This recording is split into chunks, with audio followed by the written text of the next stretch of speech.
Okay, चलो मैं Audible हूँ सभी को। Yes sir. Very good, very good. तो आज का डिस्कशन हमारा है एक दो फंक्शंस के रिगार्डिंग, जो हमारा एग्रीगेट फंक्शन भी है वो, जैसे कि var, अनदर वन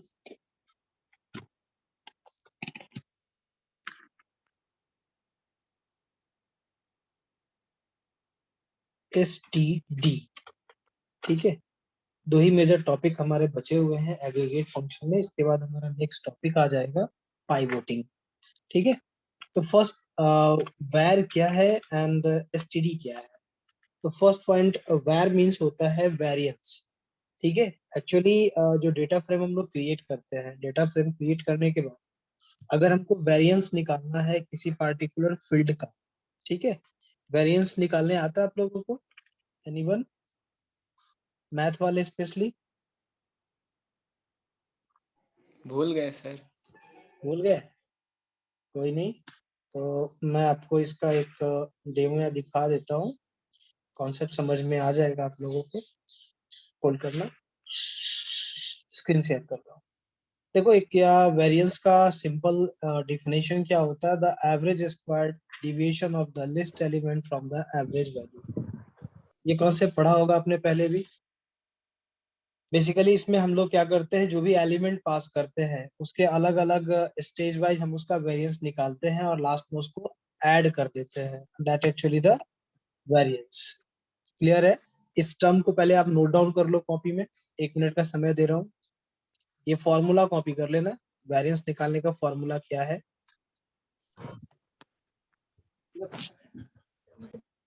जल्दी, do it fastly and raise your hand. उसके बाद इसका एग्जाम्पल आपको समझाऊंगा। यहाँ पे हर एक का मीनिंग है।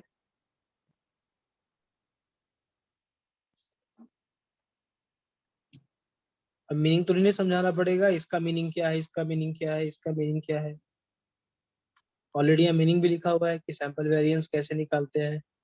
एक्स आई क्या है, तो ये हमारा वैल्यू है वन ऑब्जर्वेशन का, ये मीन वैल्यू है ऑल ऑब्जर्वेशन का, और ये एन वैल्यू है ऑब्जर्वेशन का, यानी लास्ट वैल्यू है।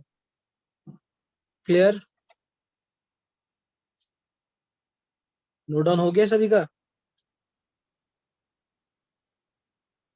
चलो, ओके, सौरभ ने रेज हैंड कर दिया, नहीं सबने कर लिया होगा। चलो मैं एक रियल टाइम एग्जांपल यहाँ पे आपको दिखलाता हूँ। This is actually the example of variation. देखो, वेरिएशन आप यहाँ पे इंटायर डेटा फ्रेम पे भी लगा सकते हो और एक सिंगल पे भी, यानी कि एक स्पेसिफिक अगर आपको कॉलम पे लगाना है तो भी लगा सकते हो।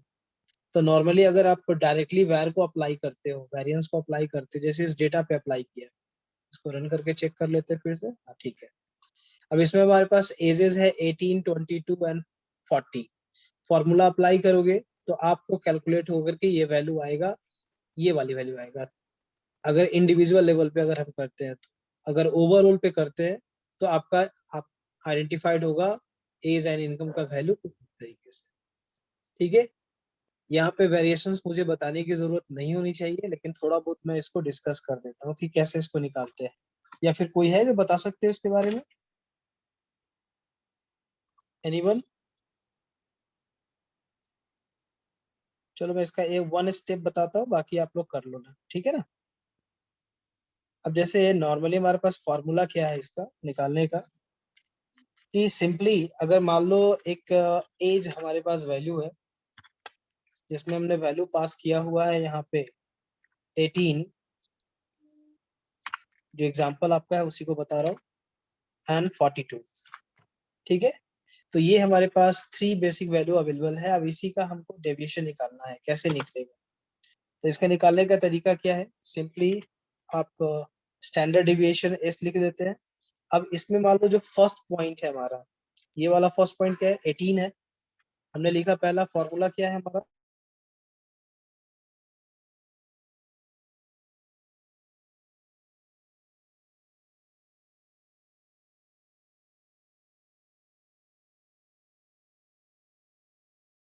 बस, यहाँ तो सिंबल ही नहीं होता, मैं दूं कैसे इसको? चलो मैं इसको सम लिख देता हूँ, समेशन ऑफ एक्स, एक्स को डिनोट किया गया है यहाँ पे, एक सेकेंड होल्ड करना, एक्स आई को बोला गया है the value of the observation, किस वैल्यू पे हमको ऑब्जर्वेशन करना है, ठीक है।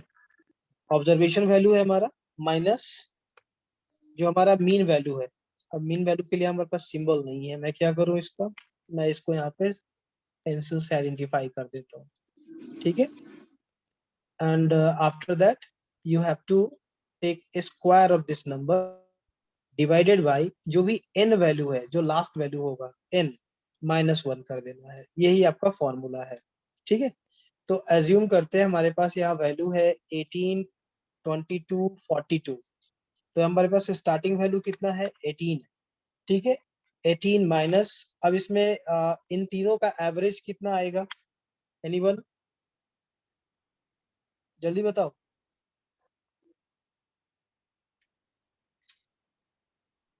18, 22, 42, इसका एवरेज कितना आएगा, 41। मैं इसको लिख देता हूँ ताकि आपको समझ में आ जाए। 18 plus 22 plus 42 divided by number of element, आ गया। अब इन Yes. दोनों वैल्यू का हमारा स्क्वायर निकलेगा, ठीक है। फर्स्ट क्या निकलेगा, इसका स्क्वायर निकलेगा, ठीक है। एंड उसके बाद इसको डिवाइड करेंगे हम लोग n वैल्यू पे, तो n यहाँ पे हमारा कितना है फर्स्ट पॉइंट पे 3 ही हमारे पास, ठीक है। तो हमारे पास यहाँ पे लिख देंगे n वैल्यू में 3 एंड -1, यानी कि 2 ही आएगा डेटा हमेशा, ठीक है। अब इस बेसिस पे आप इसको कैलकुलेट करोगे तो आपको रिजल्ट आएगा। देन आफ्टर फिर 18 के बाद आप यही ऑपरेशन 22 के लिए करोगे, यही ऑपरेशन 42 के लिए करोगे, एंड आफ्टर दैट आप उन तीनों को ऐड कर दोगे, जो वैल्यू आएगा वही आपका,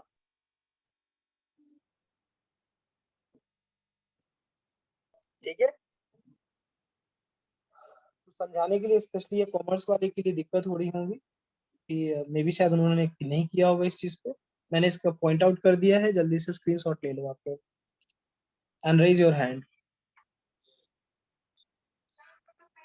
क्योंकि डायरेक्ट अगर एग्जाम्पल समझाऊंगा तो ये एग्जाम्पल कुछ इस तरीके से है, चेक कर लो।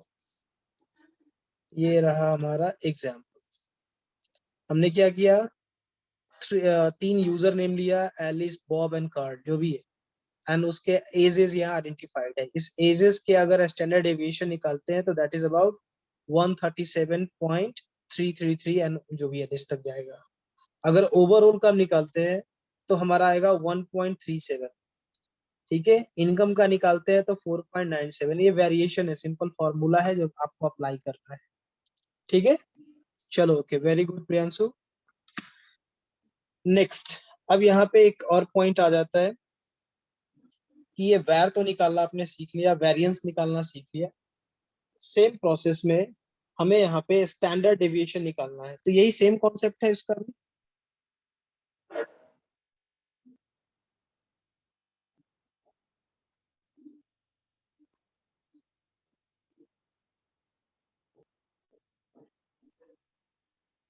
चलो, ये दिन भर कॉल करते रहेगा सब।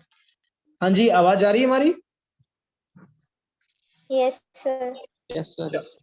Yes, sir. क्लास टाइम में ही सबको फोन करना होता है। तो नेक्स्ट हमारा टॉपिक क्या है, हमें स्टैंडर्ड डेविएशन निकालना है, इसका भी एक फॉर्मूला है स्टैंडर्ड डेविएशन का। एनीवन, कोई बता सकते हो? अर्चना?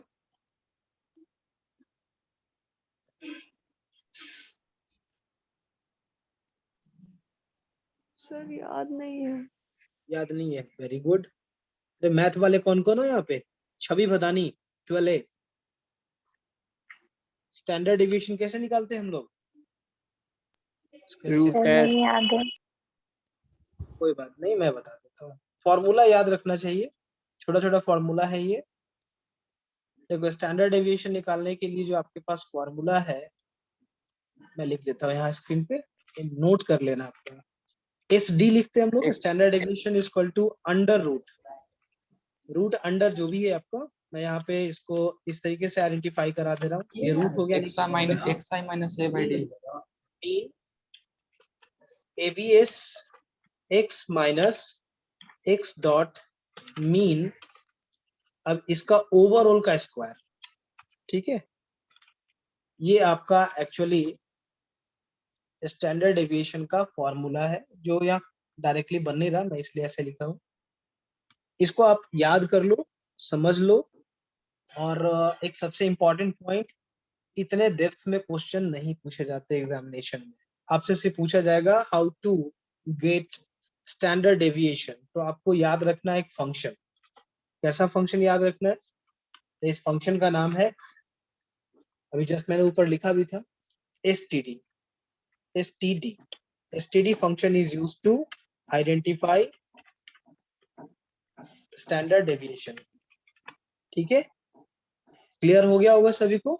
अब इसका एक छोटा सा एग्जांपल भी आप आइडेंटिफाई कर ही लो।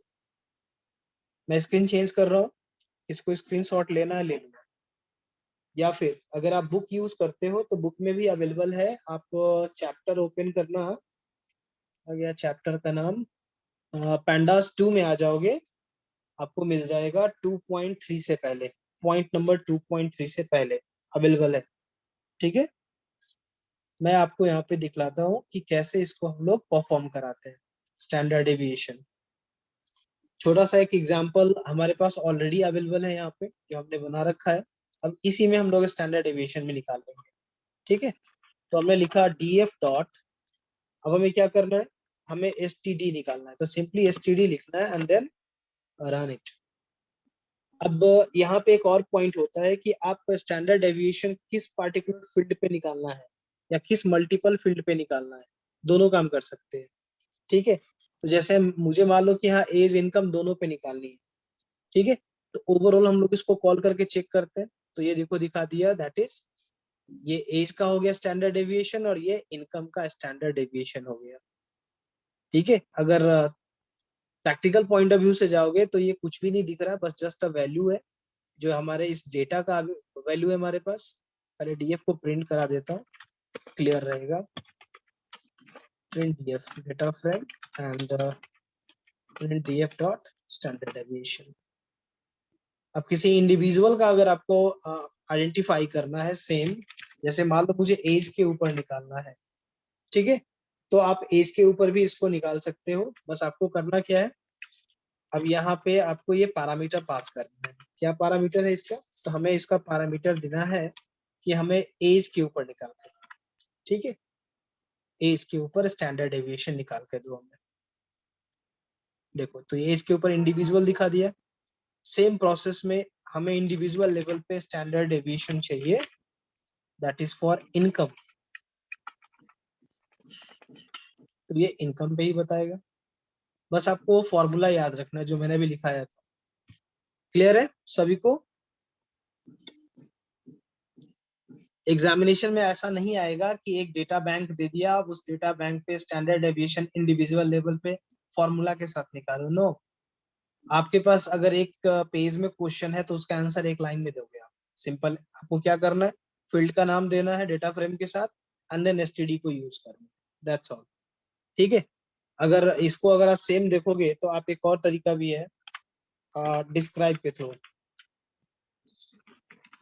आप डिस्क्राइब के थ्रू भी ये काम कर सकते हो। लेकिन डिस्क्राइब के थ्रू ये आपके डेटा फ्रेम को डिस्क्राइब करता है। देख लो यहाँ पे आइडेंटिफाई हो रहा है, ये ओवरऑल डेटा को आइडेंटिफाई कराया, जिसमें आपको हर एक वैल्यू आइडेंटिफाई हो जाएगा, count, mean, standard deviation, mean value, ये क्वांटाइल है, 25%, 50%, 70% एंड मैक्सिमम वैल्यू। तो अगर किसी डेटा फ्रेम का अगर आपको कंसाइल फॉर्म में रिपोर्ट चाहिए तो आप सिंपल DF डॉट डिस्क्राइब लिखोगे, तो ये क्या करेगा, पूरा का पूरा डेटा फ्रेम को डिस्क्राइब कर देगा, यानी कि जो भी इंपॉर्टेंट पॉइंट्स है उसको वो आइडेंटिफाई कर देता है। क्लियर है? ये एक्चुअली चैप्टर 1 में ही था, मैंने इसको बताया नहीं था क्योंकि मुझे यहाँ बताना था इसको। क्लियर सभी को? यस और नो? अगर यस है तो चैट बॉक्स में Y प्रेस कर दीजिए। Do it fast. Sir quantile क्या करता है फंक्शन? क्वांटाइल जैसे मान लो एक 100 है, तो 100 का क्वांटाइल क्या होगा? क्वार्टर समझते हो? Yes sir. 4 भाग में उसको डिवाइड करो, तो पहला जो पार्ट है हमारा क्वांटाइल है, यानी 25%। फिर उसी को मैंने यहाँ बढ़ाया है 25, 50, 75। जो आपको करने की जरूरत नहीं है, डिस्क्राइब में सब ऑटोमेटिक पहले से आइडेंटिफाइड है। ठीक है, चलो ओनली 11 रिस्पॉन्स, यानी बहुत लोगों को प्रॉब्लम है यहाँ पे। गौतम केसरी,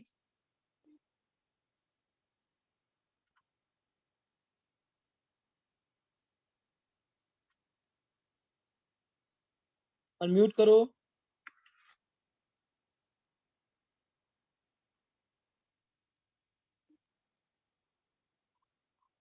वो सो गया, यस सर। इतना लेट से करेगा जी? समझ में आ रहा है टॉपिक आपको? Yes sir. चलो ओके, वेरी गुड। नेक्स्ट रिया 12D।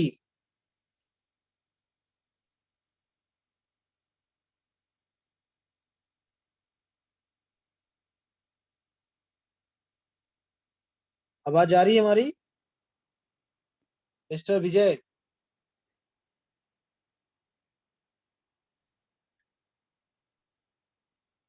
शायद ये कनेक्ट नहीं हो पा रहा है, तो वॉइस का प्रॉब्लम होता है हमेशा। तो ओवरऑल आज हमने जो डिस्क्राइब किया है वो एक्चुअली var फंक्शन को किया है और std फंक्शन को किया है। इसमें मैंने डिस्क्राइब भी आपको इंक्लूड कर दिया, जहां से आप स्पेसिफिकली डेटा फ्रेम के को डिस्क्राइब कर सकते हो, जिसमें मोस्टली आपको डेटा अवेलेबल हो जाता है, जैसे count of the data frame, element, mean, standard deviation, minimum value, maximum value and quantiles. ये सारे चीज उसमें कवर हो जाते हैं। इसके बाद हमारा जो मेजर टॉपिक होगा दैट इज एक्चुअली कॉल्ड, बाहर आता हूँ मैं अपने स्क्रीन पे, यहाँ गया, मैं इसको मूव कर देता हूँ। Your next topic is that is called pivoting. अभी पाइवोटिंग क्या होता है? ठीक है, pivoting is basically a data analysis tool. By using this particular module or function or method, we can pivot any set of data frame. अब ये pivot का sense क्या है थोड़ा समझ लेते हैं इसको। तो एक छोटा सा मैं यहाँ पे एग्जांपल बना रहा हूँ, इसको आप देखोगे। जस्ट अ सेकेंड, मैं वन नोट ओपन कर लूँ क्योंकि उसमें ज्यादा बेटर लिखने में ऑप्शन होता है। वेट कर लो 1 मिनट। खुल गया? यस, खुल गया। Now we are going to move for OneNote. ये स्क्रीन दिख रहा है?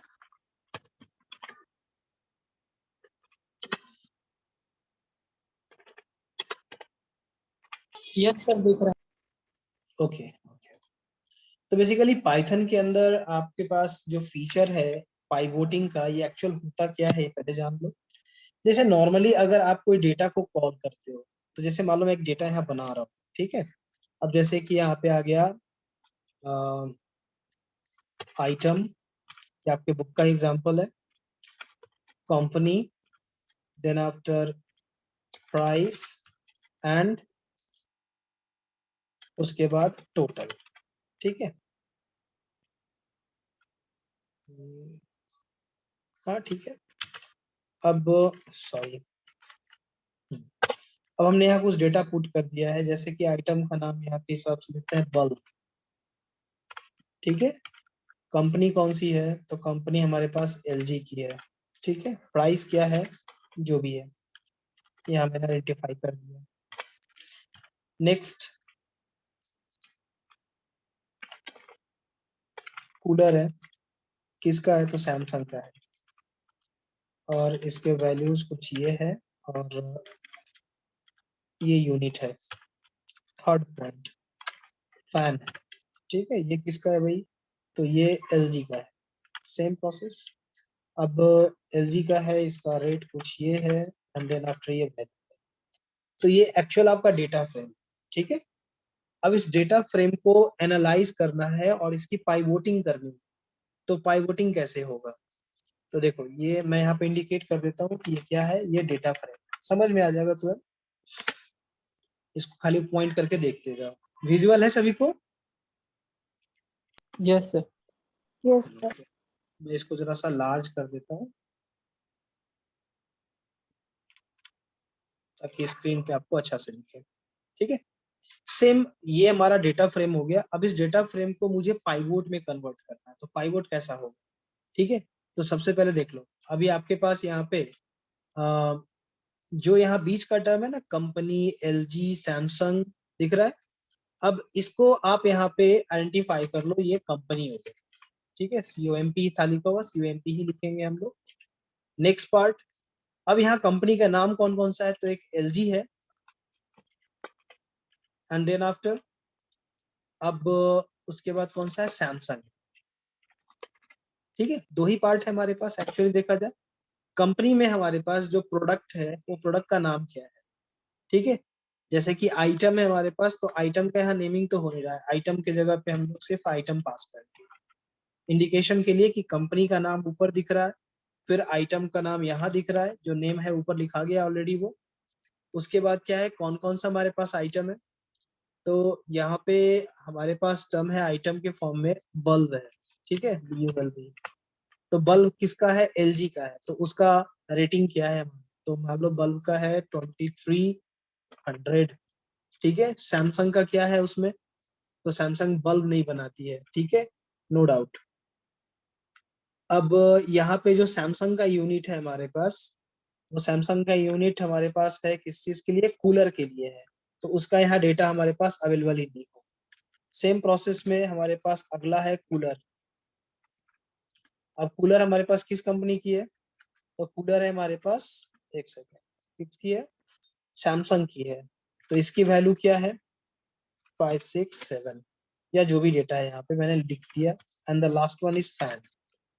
जो फैन है हमारे पास, फैन कितने की है? तो ये है 32,432। तो ये जो हमारे पास डेटा समराइज होके आ रहा है, दैट एक्चुअली कॉल्ड पाइवोट। ठीक है, इसको थोड़ा सा मैं लार्ज कर देता हूँ ताकि दिखे आपको ठीक से। अब जैसे एज फॉर एग्जांपल, जब आप एक शॉपकीपर हो एज फॉर एग्जांपल, तो आप हर रोज स्टॉक मैनेज करते होगे कि हमारे पास अभी करंट जो स्टॉक है उसमें कौन सा प्रोडक्ट कितने लेवल पे है, दैट मीन्स खाली तो नहीं हो गया या फिर उससे रिलेटेड कोई अपडेट है।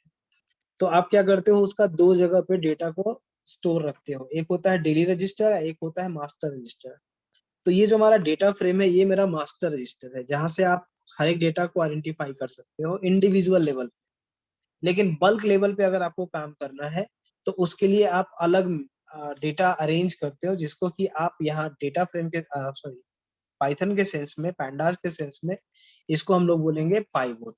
ठीक है, तो पाइवोट जो हमारे यहाँ टर्म हो गया, वो जस्ट क्या हो गया? एनालिसिस ऑफ डेटा हो गया, यानी जो भी हमारा डेटा उसको एनालिसिस करके वो कन्वर्ट कर देता है, जिसके थ्रू आपके रीडेबिलिटी लेवल जो होता है वो बढ़ जाता है। ठीक है, तो क्योंकि हमारे पास डेटा यहाँ काफी कम है, इसलिए हम इसको ज्यादा बेटर तरीके से और नहीं बता पाएंगे। लेकिन जब आपके पास डेटा एक बल्क फॉर्म में होगा, ठीक है, जहाँ पे थाउजेंड्स ऑफ रिकॉर्ड होंगे, वहां पे आपको इसको आइडेंटिफाई करने में प्रॉब्लम आएगी, जहाँ पे आपको हेल्प करेगा पाइवोट।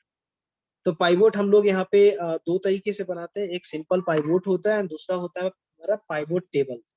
ठीक है, अब इसमें कैसे इसको करना है, क्या क्या चीजें हैं जो आपको फॉलो करना होता है? तो नॉर्मली किसी भी पाइवोट का जो मेन होता है पार्ट होता है, वो होता है उसका इंडेक्स, कॉलम और वैल्यू। क्या क्या होता है इसमें? इंडेक्स होता है, कॉलम होते हैं एंड वैल्यूज होते हैं। आइडेंटिफाई कर सकते हो दोनों में, इसमें और इसमें आपको। अब यहाँ पे इंडेक्सेस नहीं है, इंडेक्स हिडन है। कॉलम के साथ आप काम करते हो एंड उसके वैल्यू के साथ काम करते हो, जो है यानी यहाँ डेटा किसी और फॉर्म में है और यहाँ डेटा किसी और फॉर्म में अवेलेबल हो जाता है, that is for the reporting purpose. ठीक है, अगर हमको कोई पाइवोट क्रिएट करना है, पाइवोट टेबल क्रिएट करना है, तो क्या करना होगा इसके लिए? तो इसके लिए हम लोग one by one, step by step follow करेंगे। एक छोटा सा हम पॉइंट लेते हैं, इसको यहाँ साइड कर देते हैं, ये आ गया। अब हमें काम करने में बनेगा थोड़ा सा लार्ज। सबसे पहला क्या है, इसको स्टेप बाय स्टेप समझते हैं कि कैसे हम पाइवोट टेबल को क्रिएट करते हैं। तो सबसे पहला हमारा स्टेप है कि पहले आपको एक डेटा फ्रेम क्रिएट करना होगा। ठीक है, अब जैसे मैंने एक पाइवोट के लिए यूज करना है तो सबसे पहला काम क्या है, एक डेटा टेबल डिक्शनरी क्रिएट कर लेते हैं। तो मान लो ये दे दिया डेटा नाम, एंड देन आफ्टर यहाँ हमने एक डेटा क्रिएट कर देना है। अभी जस्ट यहाँ पे एज्यूम कर रहा हूँ, स्टेप फर्स्ट है। देन आपको क्या करना है, put it into data frame. ये कॉमनली आप दो ऑपरेशन परफॉर्म करते थे। पहला स्टेप क्या है हमारे पास, पहला स्टेप है कि डिक्शनरी को क्रिएट करना, एंड दूसरा स्टेप क्या है, put it into data frame. दो काम हो गया हमारा। थर्ड स्टेप क्या है, थर्ड स्टेप है आपका that is use of pivot function with data frame. अब यहाँ पे इस चीज को प्रैक्टिकली कैसे हैंडल करोगे, अगर मुझे इसको आइडेंटिफाई कराना है तो इसके लिए एक छोटा सा हम लोग डेटा फ्रेम बनाएंगे। अभी आपके पास एक क्वेश्चन दे रहा हूँ, इसको आप नोट करो। क्वेश्चन है, आपके पास कितने बहुत टाइम है, sorry, write a python script to create a data frame containing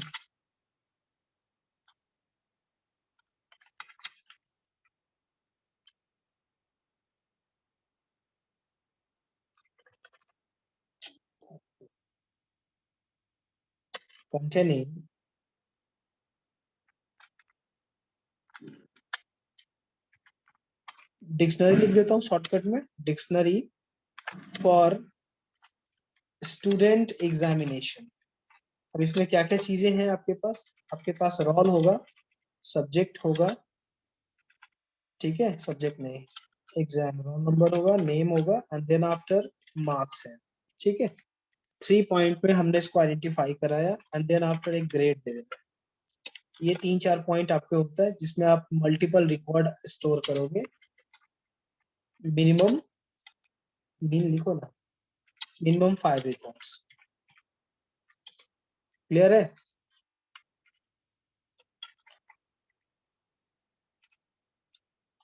this is actually the question for,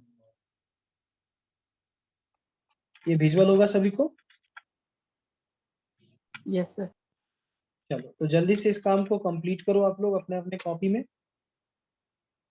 You just need to create a data frame containing a dictionary where the name of the where the dictionary includes values for the student examination containing roll number, name of the student, marks and grade, ठीक है। And आपका जो minimum record कितना होना चाहिए, 5। इसके बाद हम लोग आगे काम करेंगे कि कैसे इसका हम पाइवोटिंग करते हैं या फिर आगे का प्रोसेस करते हैं। जल्दी कीजिए इसको।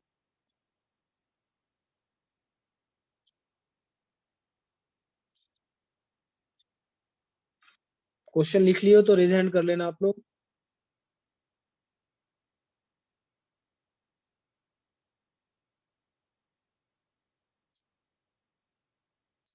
गुड।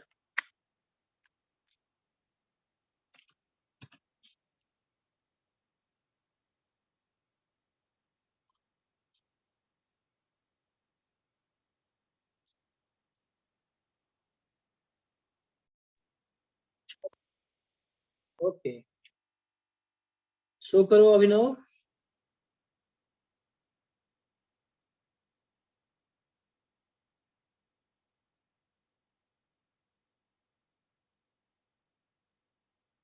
गुड, देख लो जरा आपने क्या बनाई है, roll, marks and grade. Very good, बहुत बढ़िया। तो आपने डिक्शनरी बना लिया, इसको डेटा फ्रेम में कहाँ डाला आपने, इसको डेटा फ्रेम में डालना है ना, समझ में आ रहा है? वो छूट गया। यस यस सर, समझ गए। कोई बात नहीं, कर लीजिए, सही है, कोई दिक्कत नहीं है। कैमरा बंद कर लो नहीं तो सब देख लेगा। नेक्स्ट,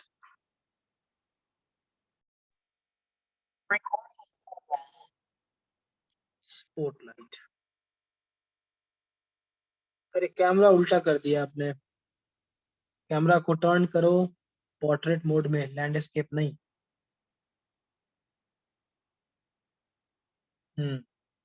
डेटा फ्रेम में पुट किया है, बहुत ही बढ़िया। चलो ओके, तो ओवरऑल अगर मैं बात करूं तो आप लोगों ने काफी कुछ सीख लिया है, डेटा फ्रेम में काम करना, डिक्शनरी में काम करना। और भी कोई दिखाना चाहता है, बॉयज एंड गर्ल्स?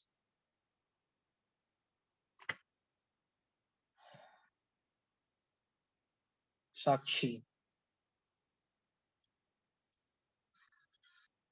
साक्षी आप लाइट के अपोजिट हो शायद। कोई बात नहीं, कोई बात नहीं, दिख रहा है, दिख रहा है, विजुअल है, विजुअल है। आपने क्वेश्चन बनाई है डेटा फ्रेम में। देखो आपने डेटा फ्रेम में कर्सिव इस्तेमाल कर दिया है। डेटा फ्रेम का एफ जो होता है ना वो कैपिटल लेटर में होगा, बाकी सब आपका सही है, नॉट बैड। ठीक है, क्लिक कर लो उसको। Next one,